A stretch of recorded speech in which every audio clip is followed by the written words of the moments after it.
pé para fazermos a leitura da santa e poderosa palavra de Deus. Atos dos Apóstolos, capítulo de número 16, o verso é o verso 25 e 26.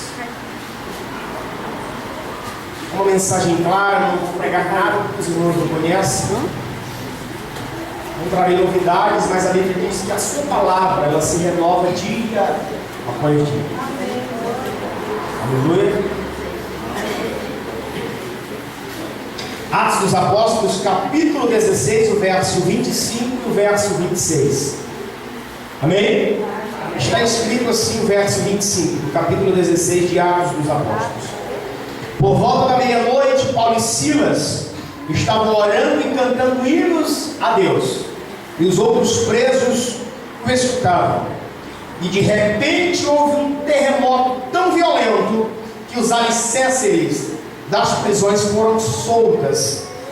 Imediatamente todas as portas se abriram e todas as correntes se soltaram. Amém? Podemos assentar dando glória ao Altíssimo Deus. Olhe para cá nesta noite. Eu preciso da sua atenção, porque a atenção é um dos veículos mais velozes que nos leva à presença de Deus.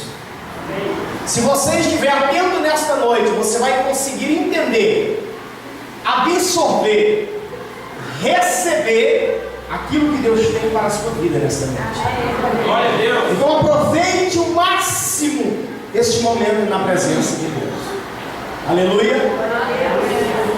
Atos dos Apóstolos, ele é nada mais que o registro de nascimento da igreja primitiva. E ele é contado, esta história narrada por um homem a qual é denominado o seu nome por nome Lucas. O capítulo 16 embasa uma viagem que Paulo faz, e nesta viagem o mesmo escritor do livro de Atos dos Apóstolos também está presente. Paulo era um homem, como todos conhecem a história, um perseguidor da igreja. Logo após teve um encontro com Cristo, ele perde a visão durante 3 dias. Deus levanta um homem por nome chamado Ananias e diz: olha, vai até a rua que chamava à direita, e lá está um homem por nome chamado Saulo, e os seus olhos estão como escamas. A Bíblia diz que Ananias ora por ele tem novamente, a sua visão é restaurada, e a partir daquele tempo o foco, a ótica de Saulo já muda, de perseguidor ele passa a ser defensor da igreja. E a Bíblia vai dizer que em determinados lugares em que Paulo prega, a palavra era aceita, em outros lugares a palavra não era aceita. Nos lugares em que Paulo pregava, as pessoas recebiam a palavra, absorviam a palavra, as pessoas choravam, as pessoas se lacrimejavam por causa do intermédio do poder da palavra. Mas a Bíblia também vai dizer que em um determinado lugar em que Paulo pregava, a palavra não era aceita, a palavra era rejeitada e Paulo era aceitado. E nesses determinados momentos, Paulo prega, a palavra não é aceita, Paulo é aceitado. Então ele necessita de um médico. Quem é o médico? Lucas. Lucas é chamado diante da oportunidade. Paulo então lhe faz um convite, dizendo: olha, Lucas, passa para o lado de cá, venha servir a Jesus comigo. Mas Lucas, ele andava sempre bem acompanhado de Teófilo, que era um juiz romano na época, diz a história. Então Teófilo diz: olha, Lucas, como que você vai acompanhar este homem por nome chamado Paulo? Outrora ele era pregador, outrora ele era perseguidor da igreja, agora está sendo ele defensor dela. Não tem princípios, não tem resultados, aleluia. Mas o Espírito que convence o homem do pecado e do juízo entra na vida de Lucas, e Lucas diz: não, eu vou fazer uma viagem com Paulo, e se tudo que ele estiver falando for verdade, Teófilo, eu vou te escrever uma carta te direcionando, dizendo que tudo que Paulo está falando a respeito de Jesus for verdade.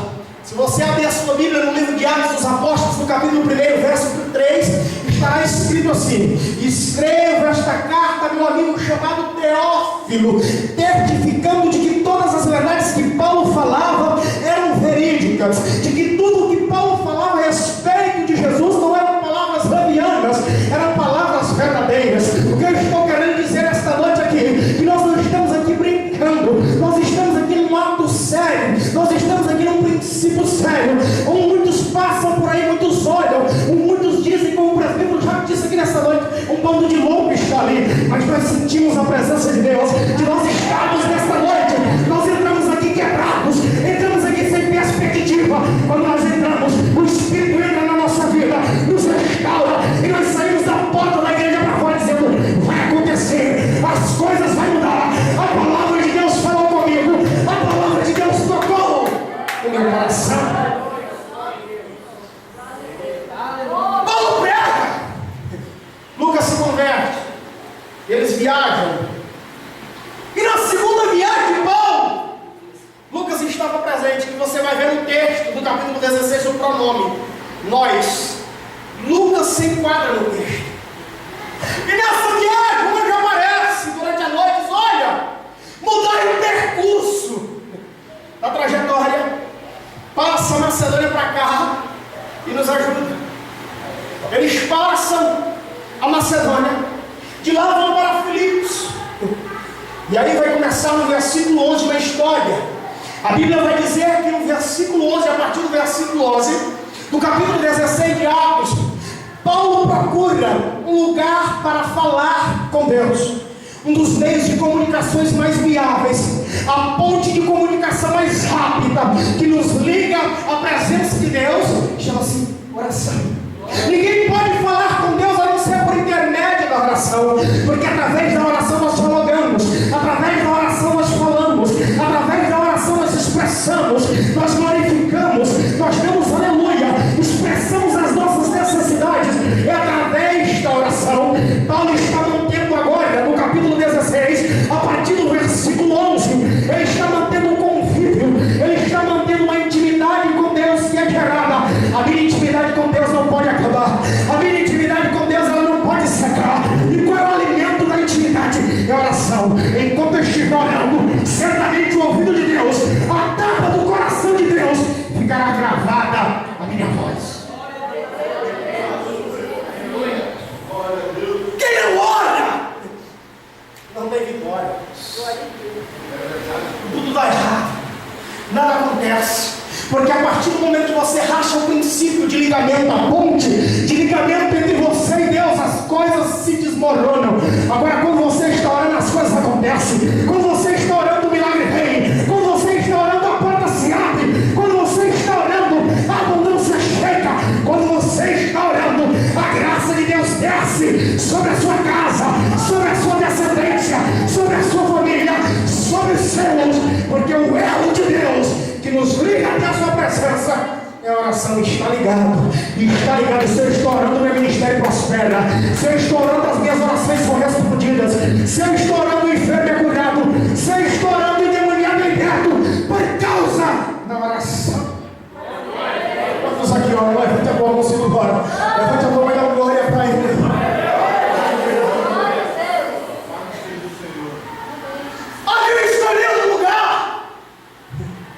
Para orar, compromisso. Paulo tinha um compromisso. Foi falado aqui nesta noite. O cantor João Nascimento expressou a seguinte palavra: que Deus procura os verdadeiros adoradores. Ao princípio da adoração, que adoram em espírito. Primeiro princípio, espírito. Não é o homem quem faz a adoração. Não é o homem que maneja a adoração a Deus.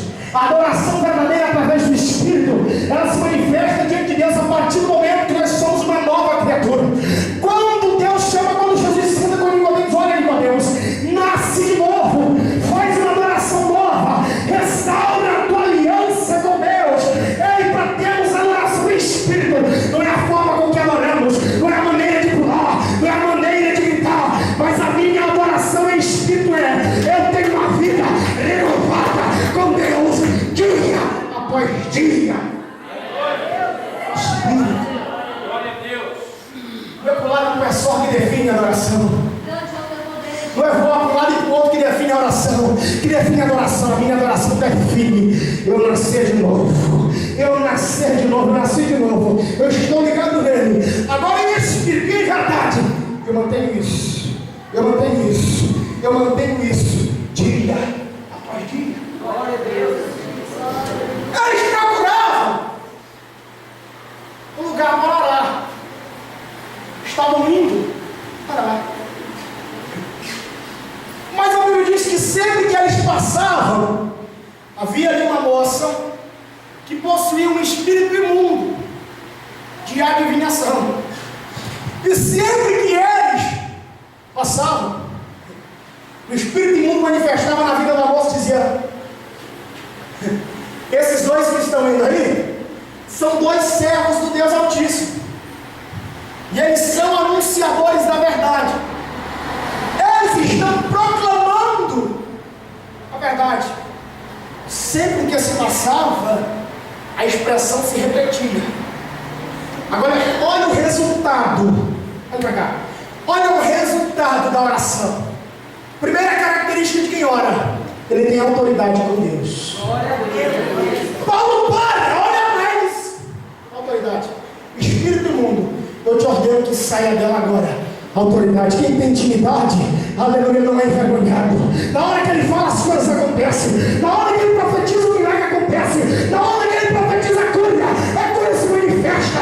Na hora que ele profetiza a libertação se manifesta por causa da intimidade. A minha autoridade com Deus, a tua autoridade com Deus, ela é característica, ela é resultado de um relacionamento com Deus.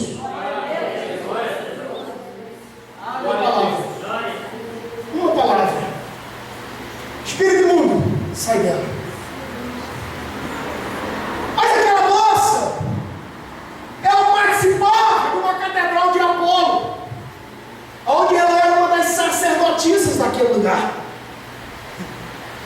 E quando eles perceberam que o espírito que havia nela havia se retirado devido à autoridade do homem de Deus, a Bíblia diz que eles vão até os mestres de Filipos, que era uma cultura romana, e diz: olha, esses homens que estão em nossa cidade, esses homens estão trazendo costumes que não é lícito nós praticarmos aquele lugar. Esses costumes não convém que participamos. Daqui para frente nós veremos 3 estratégias de Satanás para tirar a autoridade de Deus da vida do homem. Primeiro, eles reúnem Paulo e Silas.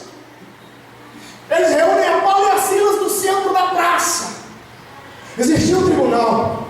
O mestre sentava na cadeira, do lado dos acusadores, do lado direito dos réus. Os acusadores começavam a expressar as suas palavras de acusação, e posteriormente o mestre ou o Senhor daria o veredito da sentença. Primeira característica de Satanás para tentar tirar de Deus o nosso relacionamento. Eles levam, pastor Samuel, a multidão. Por quê? Porque a multidão nos inibe. A multidão gera medo.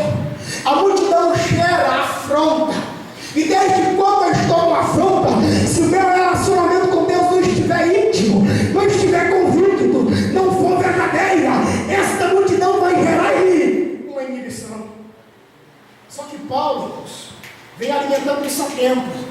Porque intimidade com Deus não é da noite para o dia. Intimidade com Deus é contínua. É todo tempo, é toda hora. É todo minuto, é todo segundo. Não é da noite para o dia. Não é de um momento para outro que as coisas acontecem. A intimidade com Deus, ela é produzida de um convívio. Relacionamento. Paulo era convicto do relacionamento que ele tinha com Deus. Primeira característica para tirar deles a autoridade: multidão. Mas como não tirou, parte para a sentença. O mestre diz: olha, açoitai-vos eles, tirai-vos as vossas vestes, e depois açoitá-los. Segunda característica: tirar as suas vestes. Olha para cá. Tudo para um judeu, cultura judaica, é vestes, é roupa. Mas eu não estou aqui nesta noite falando de costumes, estou falando de princípios. As vestes deles, para eles, significavam o quê? Ó, pudor, brilho, vergonha, autoridade, dignidade. Qual o segundo passo de Satanás? Tirar o nosso pudor, tirar a nossa dignidade, tirar a nossa veracidade, tirar o nosso equilíbrio moral. Porque a partir do momento que começa a ser fisgado, o primeiro passo é tirar o moral que ele tem. Quer um exemplo? Adão e Eva pecam. Deus chega no jardim: Adão, Eva, Adão. Eles estavam escondidos. Por quê? Perderam o princípio, perderam o pudor. Valorize o pudor que Deus te deu. Valorize a dignidade que Deus te deu. Valorize a veracidade moral que Deus colocou sobre a tua vida. Pudor, dignidade.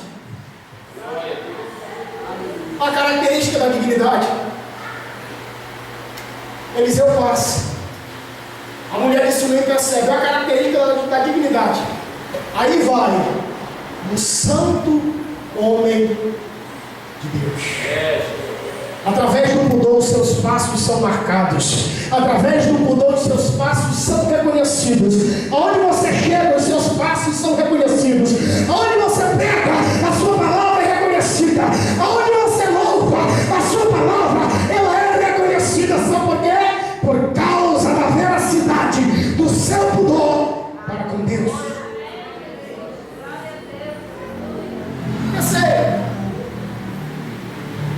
Eu posso finalizar. Terceiro indicativo de Satanás para tirar a autoridade de Paulo e Silas.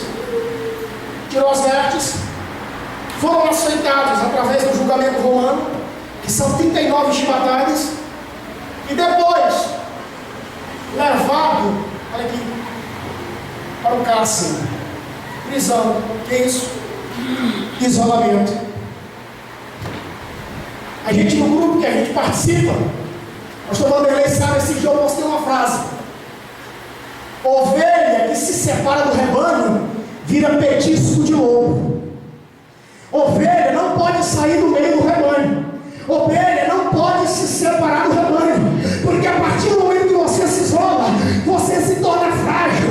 A partir do momento que você se isola, você se torna presa fácil. Sabe por quê? A partir do momento que você se isola, isola a comunhão que você tem com o rebanho. Se isola a comunhão que você tem com o rebanho, particularmente isola a comunhão que você tem com o pastor, que nesse caso é Jesus. Então por nada nesse mundo se separe do rebanho. Porque enquanto estamos no rebanho, estamos protegidos. Enquanto estamos no rebanho, estamos guardados. Eles são levados para a prisão. Isolou, ficou frágil. Só que o convívio, o relacionamento de Paulo com Deus era antigo. A Bíblia diz que eles são lançados da prisão. Depois é preso em seus pés no tronco. Estavam presos. Imagine, prisão, os pés no tronco, e ainda um carcereiro do lado de fora. Sabe o que é isso? Por mais fraco que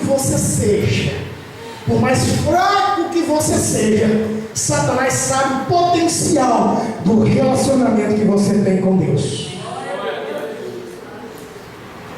Eles presos. Tem ideia? Qual a ideia? Cantar. Porque o meu relacionamento com Deus é independente de circunstâncias. O meu relacionamento com Deus é independente de abundâncias. O meu relacionamento com Deus é independente da conta bancária. O meu relacionamento com Deus é independente do meu crescimento financeiro. É independente do meu crescimento material. É independente do meu patrimônio. O meu relacionamento com Deus é com Ele. E circunstâncias, crises ou adversidades jamais poderão impedir o meu relacionamento com Deus. Era isso que Paulo e Silas eram. Nenhuma circunstância pode separar ou quebrar o elo de relação deles com Deus. Verdade. Preso. Vamos cantar. A Bíblia diz que por volta de meia-noite. Meia-noite. Vai pra cá. Meia-noite quer dizer novo dia. Até parece, pastor Samuel, que ele mesmo, o salmista escreveu, que o choro pode durar uma noite, mas se a alegria virá pelo Silas, Paulo, vamos cantar porque o dia está amanhecendo, a coisa vai mudar, vamos começar a cantar, porque certamente a glória de Deus irá descer. Irmãos, olha para cá. Quem tem um elo de relacionamento com Deus, circunstância nenhuma isola ele. Porque a Bíblia diz que eles estavam presos, mas mesmo eles presos, quando eles começaram a cantar, os outros presos não escutavam. Sabe o que é isso? Por mais preso que eu esteja, por mais fundo que seja o poço que eu esteja, mas certamente quando eu cantar, a minha voz será ouvida adiante, seja por qualquer pessoa que estiver longe. Quando eu começar a adorar, quando eu começar a cantar, aqueles que estiverem aprisionados certamente ouvirão a minha voz, porque o elo não se quebra. Eles começam a cantar, eles começam a orar, e de repente, o versículo 25 vai dizer: o que é de repente? Não sabe de onde veio, como que surgiu, não estava previsto pela meteorologia, não estava previsto esse acontecimento, mas porque quando se adora, quando se canta, parece que Deus levanta no céu e começa a andar, e se ele anda, as cadeias são quebradas, se ele anda, as algemas são quebradas, se ele anda, o milagre acontece, a resposta vem por causa da adoração. Pode pensar. Oh, Espírito da verdade, só o Senhor é Deus. Ai, eterno. Glória a Deus. Aleluia. Já vou terminar. Já o cantor vai cantar um livro para finalizar. Mas eu queria cantar um corinho de adoração com você, amém? Você permite? Glória a Deus. Glória a Deus. Glória a Deus. Só o Senhor é Deus.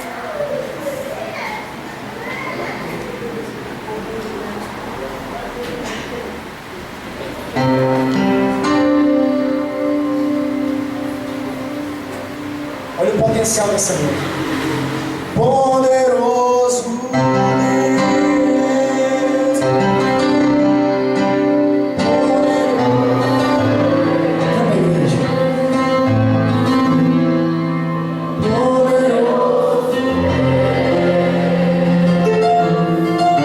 minha alma anseia.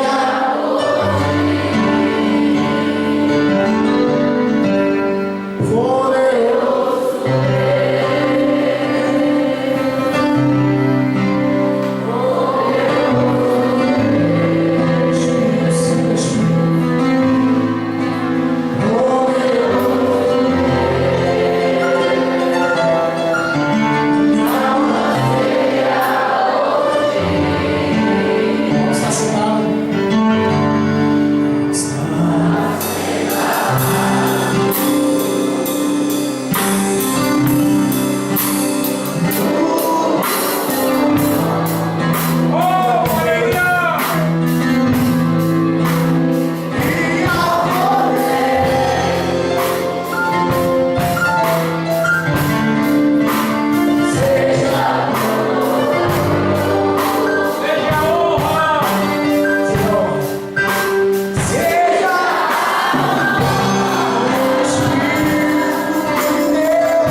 Os irmãos entenderam a palavra? Entendeu? Vou pregar de novo. Desde já agradeço o pastor Samuel, agradeço o pastor Vanderlei, que nos deu essa oportunidade. E a você, direcionou a sua atenção para esta palavra. A Bíblia diz, para eu finalizar as duas palavras, que a palavra de Deus é a única semente que, quando lançada, ela não perde a sua eficácia. Ela pode ser lançada no pior dos desertos, mas certamente ela encontrará um coração para repousar. Eu saio daqui nesta noite convicto, saio daqui nesta noite satisfeito, porque eu sei que esta palavra que foi pregada gerará frutos. Bem, agradeço a oportunidade.